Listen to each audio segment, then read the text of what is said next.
नमस्कार, चंडीगढ़ से आपका स्वागत है। मैं हूं आशुतोष। आइए सबसे पहले नजर डालते हैं कुछ अहम खबरों पर। आकाशवाणी से मन की बात कार्यक्रम में राष्ट्र को संबोधित करते हुए प्रधानमंत्री ने देश की महिलाओं की सराहना। ऑपरेशन गंगा के तहत यूक्रेन में फंसे भारतीय नागरिकों को स्वदेश लाया जा रहा है वापस। और चंडीगढ़ में पल्स पोलियो अभियान की हुई शुरुआत। अब समाचार विस्तार से। प्रधानमंत्री नरेंद्र मोदी ने हर क्षेत्र में मोर्चा संभालने के लिए देश की महिलाओं की सराहना की है। आकाशवाणी से मन की बात कार्यक्रम में राष्ट्र को संबोधित करते हुए प्रधानमंत्री ने कहा कि महिलाएं विभिन्न क्षेत्रों में नई ऊंचाइयों पर पहुंच रही हैं और पुराने मिथकों को तोड़ रही हैं।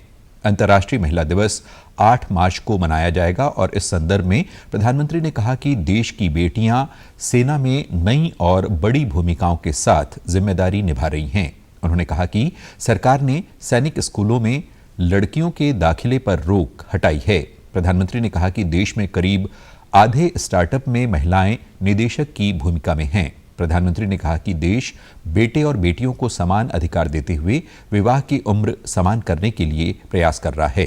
उन्होंने कहा कि बेटी बचाओ बेटी पढ़ाओ की सफलता से देश में लड़के लड़कियों के अनुपात में सुधार हुआ है। या छोटे बड़े उद्योग हो, महिलाओं ने हर जगह मोर्चा संभाला हुआ है।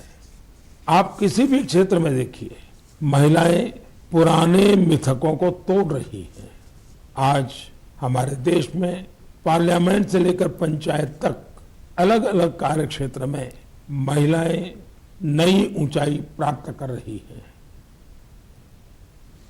प्रधानमंत्री मोदी ने कहा कि भारत अवलोकितेश्वर पद्मपाणि की 1000 साल से भी पुरानी प्रतिमा देश में लाने में सफल हुआ है। ये मूर्ति कुछ वर्ष पहले बिहार में गया के देवी स्थान कुंडलपुर मंदिर से चोरी हो गई थी। उन्होंने कहा कि 600-700 साल पुराने भगवान आंजनेयर हनुमान जी की प्रतिमा तमिलनाडु के वेल्लोर से कुछ वर्ष पहले चोरी हो गई थी।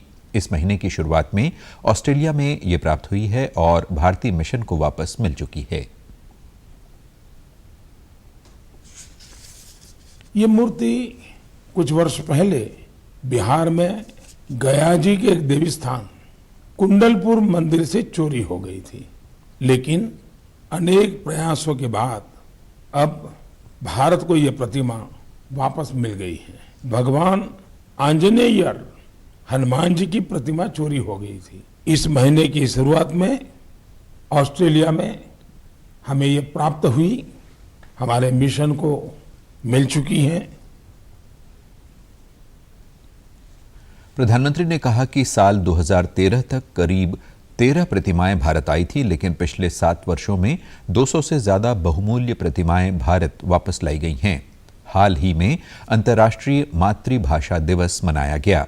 नरेंद्र मोदी ने कहा कि मातृभाषा एक व्यक्ति के जीवन को आकार देती है। उन्होंने कहा कि ये गर्व की बात है कि हमारे देश में कश्मीर से कन्याकुमारी तक, कच्छ से कोहिमा तक सैकड़ों भाषाएं और हजारों बोलियां हैं। माहौल बना सकते हैं हम, जिसमें एक भारत श्रेष्ठ भारत हम अनुभव कर सकेंगे। इतना ही नहीं, हम आजादी के अमृत महोत्सव को एक नए तरीके से जरूर मना सकते हैं। मैं देश के नौजवानों से आह्वान करता हूं, आइए भारतीय भाषाओं के जो पॉपुलर गीत हैं उनको आप अपने तरीके से वीडियो बनाइए, बहुत पॉपुलर हो जाएंगे आप। कल राष्ट्रीय विज्ञान दिवस है। ये दिन रामन प्रभाव की खोज के लिए भी जाना जाता है। प्रधानमंत्री ने सीवी रामन और सभी वैज्ञानिकों को श्रद्धांजलि दी, जिन्होंने देश के वैज्ञानिक सफर को समृद्ध बनाने में महत्वपूर्ण योगदान दिया है। विज्ञान दिवस के अवसर पर प्रधानमंत्री ने सभी अभिभावकों से बच्चों में वैज्ञानिक सोच विकसित करने के लिए छोटे छोटे प्रयास करने का आह्वान किया। उन्होंने कहा कि ये देश के प्रति सामूहिक वैज्ञानिक जिम्मेदारी है। ऑपरेशन गंगा के तहत बुडापेस्ट से 240 भारतीयों को लेकर तीसरी उड़ान आज सुबह दिल्ली पहुंची।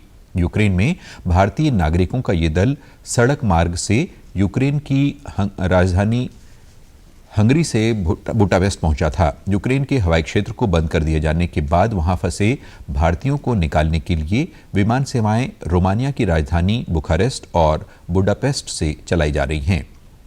यूक्रेन में फंसे 250 भारतीयों को लेकर रोमानिया की राजधानी बुखारेस्ट से एयर इंडिया की दूसरी उड़ान कल रात दिल्ली पहुंची। नागर विमान मंत्री ज्योतिरादित्य सिंधिया और विदेश राज्य मंत्री वी मुरलीधरन ने हवाई अड्डे पर उनकी अगवानी की। इस अवसर पर सिंधिया ने कहा कि केंद्र सरकार यूक्रेन में फंसे प्रत्येक भारतीय को सुरक्षित स्वदेश वापसी सुनिश्चित कर रही है। यूक्रेन से भारतीयों की स्वदेश वापसी के मिशन को ऑपरेशन गंगा नाम दिया गया है। विदेश मंत्री ने कहा कि यूक्रेन से भारतीय नागरिकों को स्वदेश लाए जाने के कार्य में विदेश मंत्रालय के दल 24 घंटे जमीनी स्तर पर काम कर रहे हैं। वो व्यक्तिगत रूप से भारतीय नागरिकों की स्वदेश वापसी के प्रयासों की निगरानी कर रहे हैं। प्रधानमंत्री नरेंद्र मोदी ने यूक्रेन के राष्ट्रपति वोलोदिमीर ज़ेलेंस्की के साथ बात की। प्रधानमंत्री मोदी ने यूक्रेन में जारी संघर्ष के कारण जान माल के नुकसान पर गहरा दुख व्यक्त किया। उन्होंने हिंसा की तुरंत समाप्ति और बातचीत के लिए अपनी बात दोहराई और शांति प्रयासों में किसी भी तरह से योगदान करने की भारत की इच्छा व्यक्त की। प्रधानमंत्री ने राष्ट्रपति वोलोदिमीर ज़ेलेंस्की से यूक्रेन में मौजूद छात्रों सहित भारतीय नागरिकों की रक्षा और सुरक्षा के लिए भारत की गहरी चिंता से भी अवगत कराया तथा भारतीय नागरिकों को शीघ्र और सुरक्षित स्वदेश वापस लाने के लिए यूक्रेन से सुविधा पर चर्चा की। हरियाणा के मुख्यमंत्री ने कहा है कि कुरुक्षेत्र इलाके में 48 कोस में जितने भी तीर्थ पड़ते हैं उनका कुरुक्षेत्र विकास बोर्ड के माध्यम से जीर्णोद्धार व सौंदर्यीकरण किया जा रहा है। मुख्यमंत्री ने कहा कि यह क्षेत्र आदि बद्री पवित्र नदी सरस्वती का उद्गम स्थल है। सरस्वती नदी का प्रवाह जहां जहां से हुआ वहां के तीर्थ स्थलों को विशेष योजना बनाकर कार्य किया जा रहा है ताकि आने वाली पीढ़ी को उनके इतिहास से अवगत कराया जा सके। मुख्यमंत्री ने कैथल के 11 रुद्री शिव मंदिर में चल रहे महारुद्र यज्ञ में शिरकत की और श्रद्धालुओं को संबोधित करते हुए मुख्यमंत्री ने कहा कि हरियाणा हरि की भूमि है। इसी पावन भूमि पर भगवान श्री कृष्ण ने मोहग्रस्त अर्जुन को गीता का उपदेश दिया था। पूरा हरियाणा ही हरि भूमि है और इस हरि भूमि में अलग अलग स्थानों पर अलग अलग क्षेत्रों में धार्मिक महत्व के बहुत से स्थान हैं, लेकिन जिस कुरुक्षेत्र की आपने चर्चा की, जहां भगवान कृष्ण ने अर्जुन को रणभूमि में श्रीमद् भागवत गीता का जो संदेश दिया, जीवन का जो सार उन्होंने बताया, ये विश्वव्यापी स्थान बन गया है। मुख्यमंत्री मनोहर लाल ने कल कैथल में इस क्षेत्र के विकास के लिए करोड़ों रुपए की सौगात देते हुए विभिन्न कार्यों का उद्घाटन भी किया। मुख्यमंत्री ने हाबड़ी में बने international size synthetic hockey field of global category, Serdha और पापसर में निर्मित 33 केवी सब स्टेशन के अलावा कोविड-19 पोर्टेबल 100 बिस्तर वाले अस्पताल का उद्घाटन किया। ये पोर्टेबल अस्पताल नागरिक अस्पताल परिसर में स्थापित किया गया है। स्वास्थ्य मंत्रालय ने कहा है कि केंद्र के निःशुल्क चैनल और राज्यों की प्रत्यक्ष खरीद श्रेणी के माध्यम से राज्यों और केंद्र शासित प्रदेशों को कोविड रोधी वैक्सीन की 175 करोड़ 63 लाख से अधिक डोज दी गई है। मंत्रालय ने कहा है कि राज्यों और केंद्र शासित प्रदेशों के पास अब भी वैक्सीन की 12 करोड़ 68 लाख से अधिक शेष और उपयोग में न लाई गई डोज उपलब्ध है। केंद्र राष्ट्रव्यापी टीकाकरण अभियान के अंतर्गत राज्यों और केंद्र शासित प्रदेशों को निःशुल्क टीके उपलब्ध करा रहा है। राष्ट्रव्यापी कोविड टीकाकरण अभियान के अंतर्गत 177 करोड़ 44 लाख से अधिक टीके लगाए जा चुके हैं। स्वास्थ्य मंत्रालय के अनुसार कल 24 लाख 5 हजार से अधिक डोज दी गई। केंद्र शासित प्रदेश चंडीगढ़ में भी टीकाकरण निरंतर जारी है। अब तक 10,81,155 व्यक्तियों को कोविड से बचाव के लिए वैक्सीन की पहली डोज दी जा चुकी है, जबकि 8,67,244 लोगों को दोनों डोज लग चुकी है। कल 598 व्यक्तियों को कोविड रोधी वैक्सीन दी गई। कल ही 15 से 18 वर्ष वर्ग के 673 किशोरों को वैक्सीन की डोज दी गई। अब तक 58,876 किशोरों को वैक्सीन की पहली डोज चंडीगढ़ में दे दी गई है, जबकि 25,972 किशोरों को वैक्सीन की दोनों डोज दी जा चुकी है। इसी दौरान कल चंडीगढ़ में कोविड के 25 नए मामलों की पुष्टि हुई, जबकि 24 मरीज बीमारी को मात देकर ठीक हुए। वहीं देश में समय कोविड से संक्रमण मुक्त होने की दर 98.54% है। कल लगभग 20,000 लोग कोविड से मुक्त हुए। इसके साथ ही देश में कोविड संक्रमण मुक्त होने वालों की संख्या बढ़कर 4,22,90,921 हो गई है। कल 10,000 से अधिक लोगों में कोविड की पुष्टि हुई। इस समय देश में कोरोना के कुल 1,11,472 रोगी हैं और संक्रमण की दैनिक दर 1% है। कल कोविड से 243 लोगों की मौत हुई। अब तक 76,67,00,000 से अधिक कोविड जांच की जा चुकी है। इनमें से 10,22,000 से अधिक जांच कल की गई। चंडीगढ़ में आज से पोलियो की बीमारी से बचाव के लिए दवाई पिलाने का अभियान शुरू किया गया है। इस कार्यक्रम के अंतर्गत नवजात शिशुओं से लेकर 5 वर्ष की आयु तक के सभी बच्चों को दवाई पिलाई जाएगी। चंडीगढ़ के प्रशासक सलाहकार धर्मपाल ने सुखना लेक स्थित कैंप में छोटे बच्चों को दवाई पिलाकर अभियान की शुरुआत की। इस अवसर पर उन्होंने दवाई पिलाने के कार्यक्रम का विवरण दिया।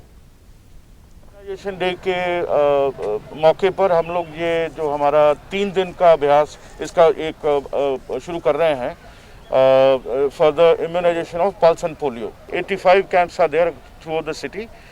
और कल से हम लोग जो है डोर टू डोर इसकी सर्विस शुरू करेंगे और we will cover around 92,000 children in the city. कल से शहर में घर घर जाकर बच्चों को पोलियो की बूंदें पिलाई जाएंगी।